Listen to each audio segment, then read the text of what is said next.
I got a active grill on my 2017 Chrysler Pacifica. From what I understand, I think it's till 2018, maybe 2019.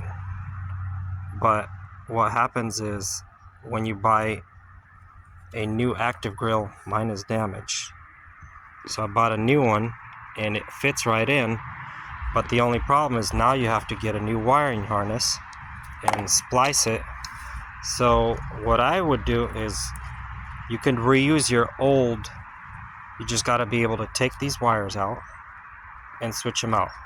So as you can see, this is the original.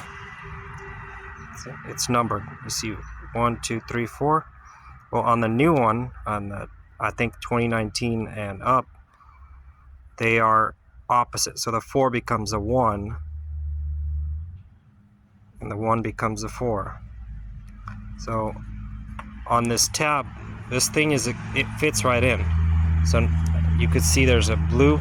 So now you got to put a black one in there, and then in the place of the red one you got to put white, and in place of the white one, that's where the red goes, and it should work.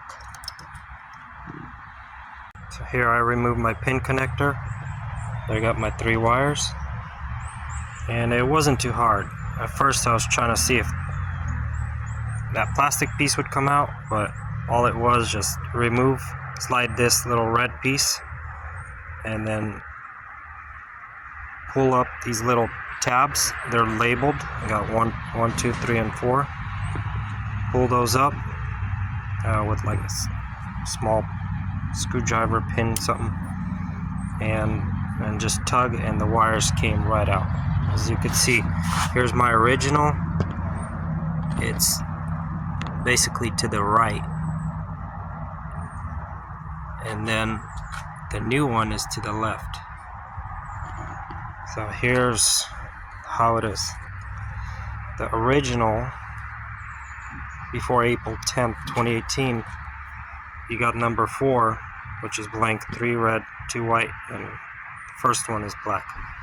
So to update it, what you do is just put number 1 blank, number 2 red, number 3 white, and number 4 black. Basically, you're sort of reversing the wires.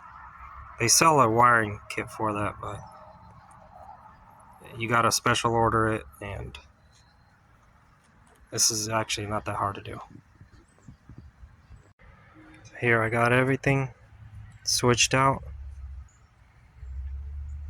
As in the beginning, you remember where the blue is right now, that's where the black one used to be.